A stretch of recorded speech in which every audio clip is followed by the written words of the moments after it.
Hilchos Parah Adumah Perek Shmini, the laws of the red cow, chapter 8. We're continuing on yesterday's topic about melacha.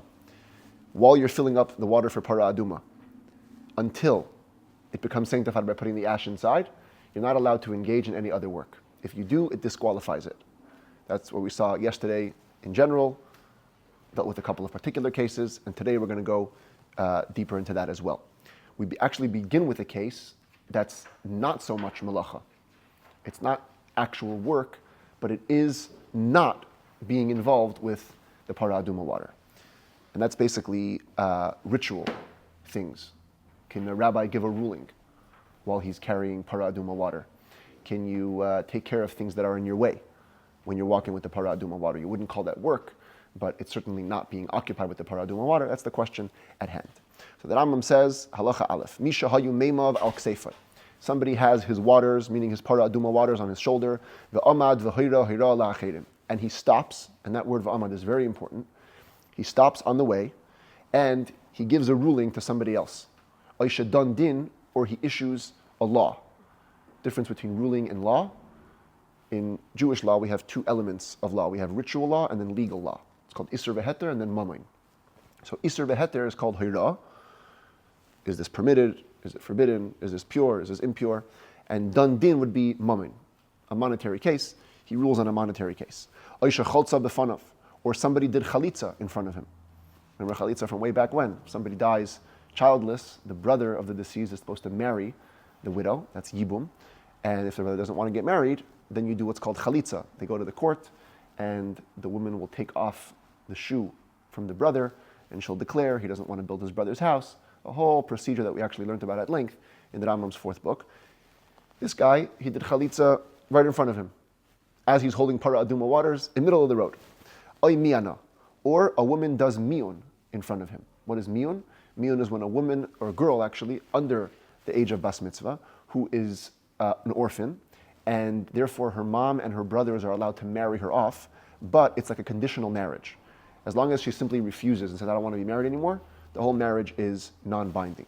Of course, if she reaches bas mitzvah and they stay married, that's a separate discussion, but miyun would be, while she's a ketana, while she's a child, she's refusing a marriage. This is obviously a court-related event, and what happens if this is done while the person is carrying Parah Adumah waters? Or he gives directions to somebody. Or he stops and he kills a snake or a scorpion. Or he takes some food from the market, but he takes food from the market not with the intent to eat them right now, rather he wants to eat them after he takes care of the Parah Adumah water, after he sanctifies them. So for now he's hiding them away. In all these cases, even though you couldn't really call this active work, but it's disqualified. It's the key words here, because you dealt with something else before going ahead and putting the ash in the water. But if you had taken the food, not to hide away, you wanted to eat them right now, before you put the ash in the water. And not only that, you ate them while you're walking. So you never stood. As in the first case, it was va'amat, right? You stopped and you did these things. Here you didn't stop.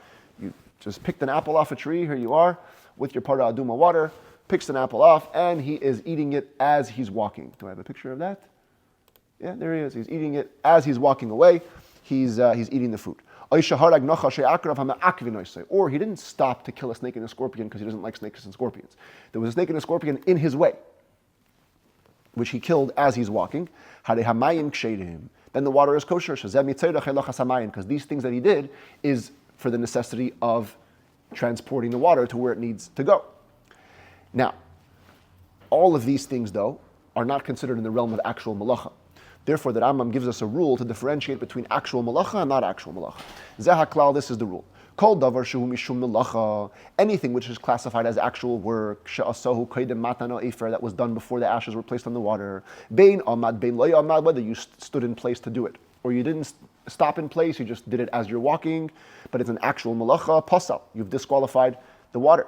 The davar she'ene mishum malacha, if it's an act that's not classified as work, but it's davar acher, it's something else, im loy amad kshedim, if you were able to do it non-interrupted, you didn't have to stop while you were going, you did it, then kshedim, then it's kosher. V'im amad, but if you stopped, pasal, you've disqualified the water.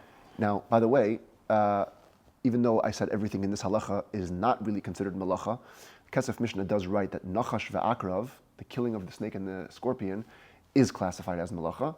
And when the Rambam says amad, the amad only applies to the other things. This one, because it's malacha, whether or not you stopped to kill the snake or scorpion, if it wasn't in your way, then it would be classified as malacha and would disqualify the water.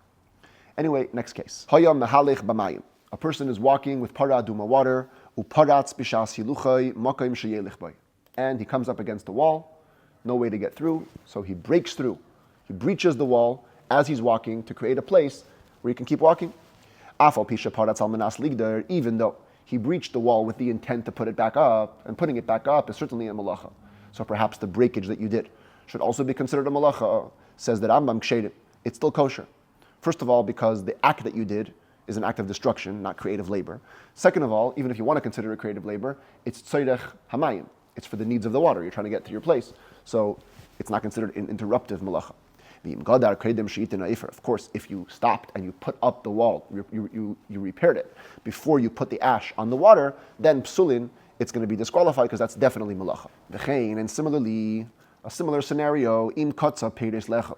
If a person cuts off fruit from a tree to eat, even though he has in mind that he wants to he's not going to eat everything he's holding in his hand.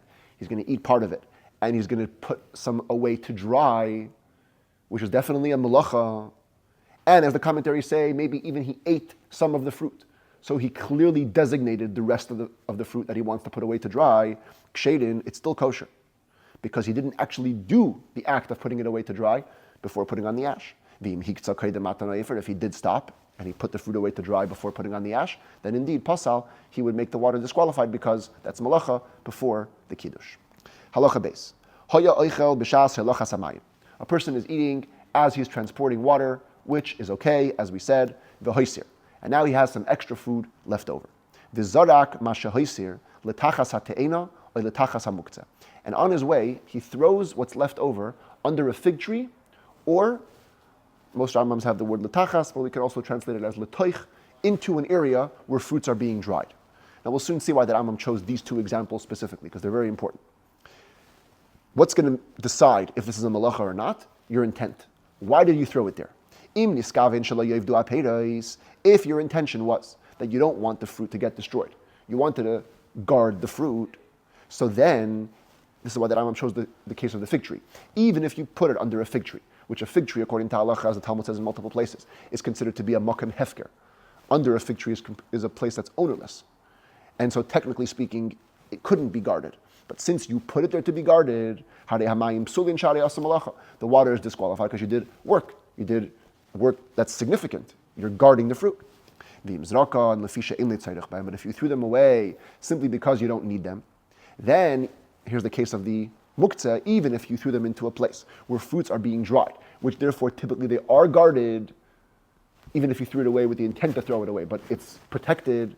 Nevertheless, since you, in your mind, didn't care about it, the water is kosher. Says the Rambam, what happens if a person fills up Parah Adumah water with the intent to sanctify them, and then he hands them off to a guard, somebody else to watch them for him? And while the watchman is watching the water, the owner does work. Is that considered doing work between the milui and the kiddush? Says that Rambam, the water is not disqualified. Because you've handed them off to a guard. And the guard is now in charge. He's the owner. The owner cannot do work. You're not the owner anymore while the guard is holding. But if the guard indeed did work, paslan, he disqualifies them. Because they're in your possession. A watchman enters under the authority of the owners. What if it's two people guarding the water? So even if one of them does work, the water is kosher, because the second one is guarding it still.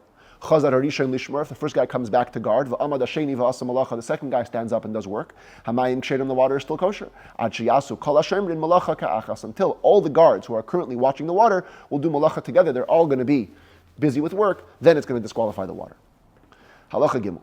Hamekadesh be'achas yodai v'asa malacha b'shniya. A person is doing kiddush now. Pay attention. Till now we're talking about filling up the water. Now the person is sanctifying the water. He's putting the ash into the water with one hand, and he's doing work with another hand. So it's very important who this water is for. If he's sanctifying the water for himself, for his own personal use, pasal, then he has disqualified the water. Because he has definitely done work before putting the ash in the water. Remember, malacha only disqualifies up until the point of kiddush. Once kiddush happens, malacha is not a problem. So here, you're doing malacha while you're doing the kiddush. Says the Rambam, if you're doing malacha while you're doing the kiddush, clearly the hand that's doing the work began doing the work before you began doing the kiddush. And work before kiddush is a problem. The commentaries, or other commentaries to the Mishnah, they say Shema, maybe. Maybe he started the work before starting the kiddush. The Rambam writes clearly, as the Kesef Mishnah explains it, that it's for sure. Shaharei asa malacha. In this scenario, definitely, it's for sure that you began to do the work before you began to do the kiddush.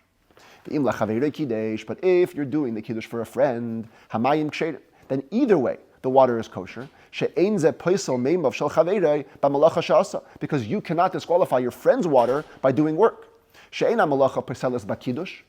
malacha no longer disqualifies during the act of sanctification. The whole malacha is all about disqualifying the water. But the doer of the work has to be the guardian, the custodian, or the owners. Here, he's at the stage of kiddush, not dealing with his own water, and therefore, malacha is not going to be a problem for this. Halacha dalet. Hamikadesh la'atzmai ula'acher ka'achas. A person is sanctifying two separate containers of Parah Adumah water with ash. Okay, this is a little bit inaccurate. Shouldn't be pouring water, he should be pouring ash. He's putting ash into these two containers of Parah Adumah water. So, again, malacha only disqualifies up to the point of kiddush. Once you reach the point of kiddush, you're good. The question is here, you're doing two things at once. So does the kiddush of one affect the other? So the Rambam says like this, Shaloi pasol, the water which you're sanctifying for yourself is disqualified. By busying yourself with sanctifying your friend's ashes, you've disqualified your own. Your own Parah Adumah waters can certainly be disqualified by work that you do. But the water that you're sanctifying for your friend is not problematic because the work that you're doing doesn't affect his water. Let's say you were doing this for two other people together as one. They're actually both kosher. Again, your work cannot disqualify the waters of others. Now, just to explain, even though it's pretty obvious, but maybe I should talk it out. Yesterday we saw that if you do this during the actual filling up of the water, you fill up water for two different people at the same time, that does disqualify each other's water. Because during the milui, during the act of filling up, even if you're not involved with your own water, you do disqualify. Once you pass the stage of milui, then if it's not for your own water, the work that you do does not disqualify it. Halacha hey. This halacha is a little bit complicated. There's different approaches in the commentaries. I had to choose one, as we always do. This is primarily based on the Chasdei David in the Tosefta, which is the source of the Rambam's ruling here. That's the approach that we're going to adopt over here. But just know that there's a bunch of different ways to explain this halacha. But again, we have to choose one. And basically, if we could just look at an outline over here, what we're going to be discussing is 6 cases, 2 sets of 3, all dealing with scenarios where you're using both hands in an act related to Parah Adumah. Both of your hands are doing milui at the same time.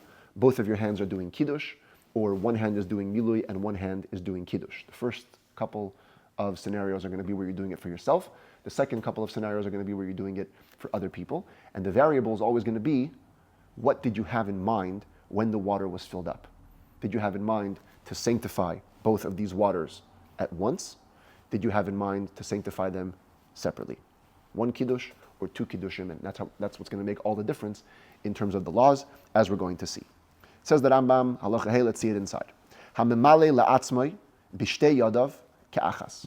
A person is filling up, so we're doing milui, for yourself.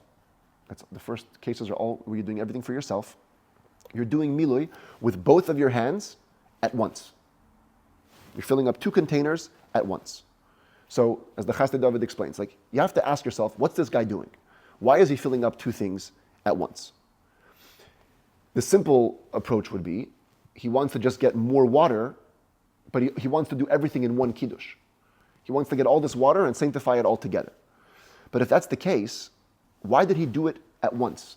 Filling up 2 containers at once is a little bit bothersome. As we learned yesterday, there's no problem. If you're going to do 1 kiddush, you can fill up 1 container, another container afterwards.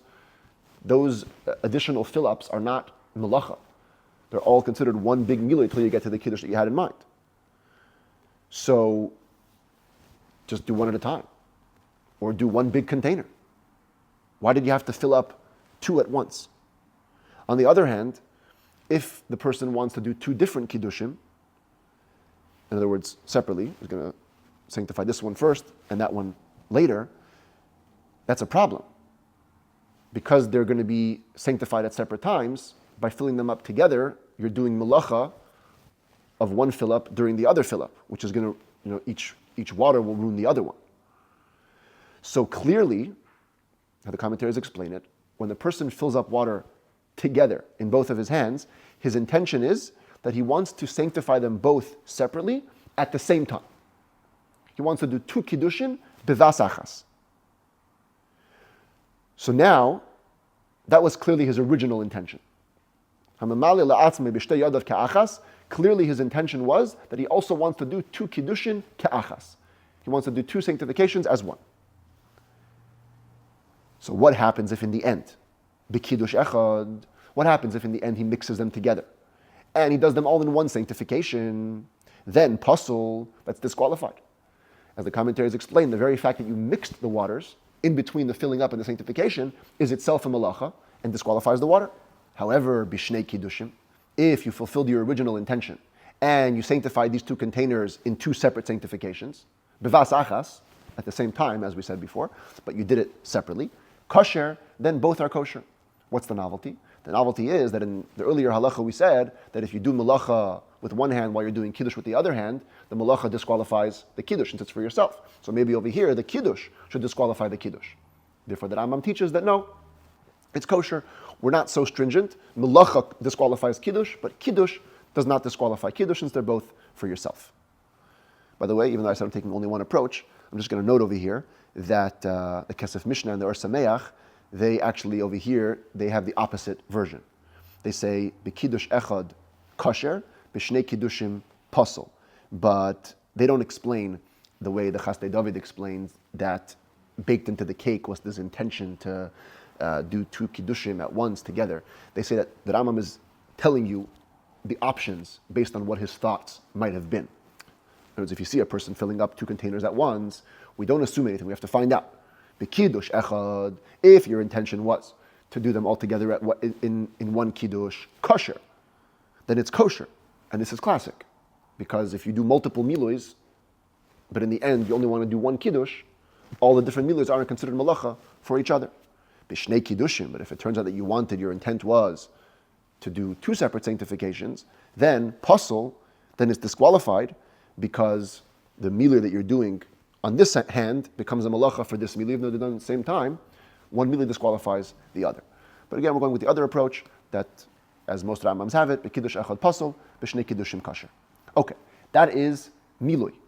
When you did milui la'atzmai with both of your hands together, so what did we say? 1 kiddush bad, 2 kiddushim good.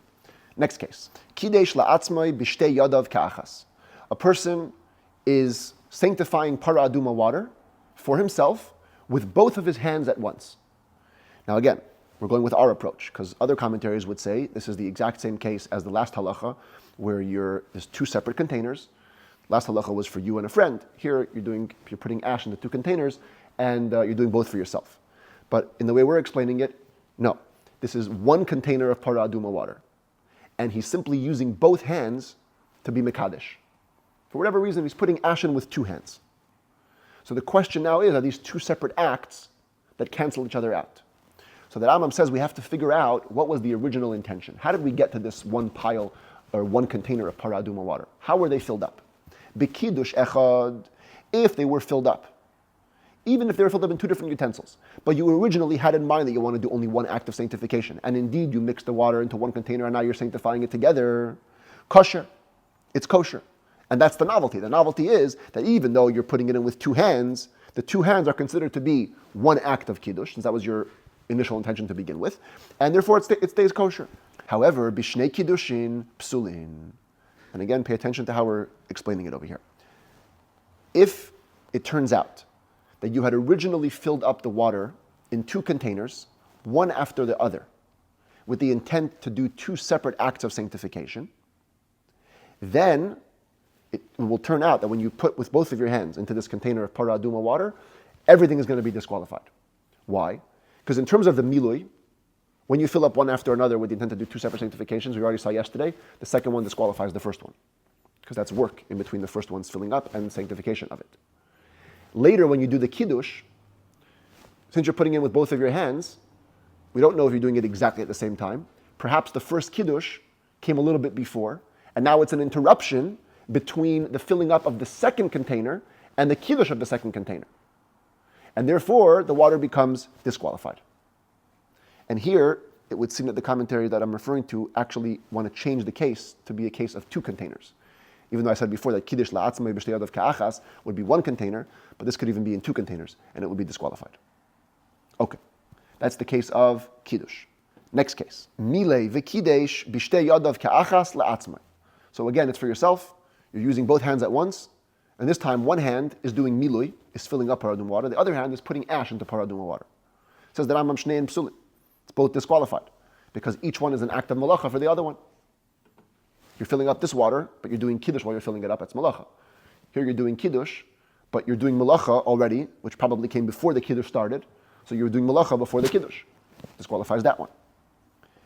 And that basically finishes up the first section of this law. We have all for yourself, filling up at once, kiddush at once, milui and kiddush at once. Now, moving on to for others. Milei le'acher b'shtei yadav ka'achas. You're using both hands at once to fill up two containers of Parah Adumah water for somebody else. Says the Rambam, b'kiddush echad, if you did it in mind that you're going to sanctify them all together, kosher. That's kosher. Because the miluyim don't disqualify each other since they're all being done with the intent of being sanctified all together.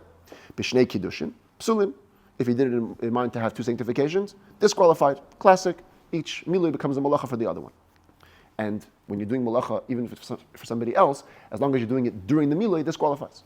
Kiddush la'acher, b'shtei yadav ka'achas. If you're doing with two hands, you're doing kiddush at once, but it's for somebody else. Bein b'kiddush echad, bein b'shnei kiddushin, whether it's with one, with the original intent of doing it as one, or to do it in two separate kiddushin, shneim kshedim, in both cases they're kosher, because melacha at this point, after the milui done for somebody else, doesn't disqualify somebody else's water. Milei v'kidesh b'shtei yadav ka'achas le'acher, third case, again it's for other people, and you're using both hands at once, but you're doing one hand milui, one hand kiddush.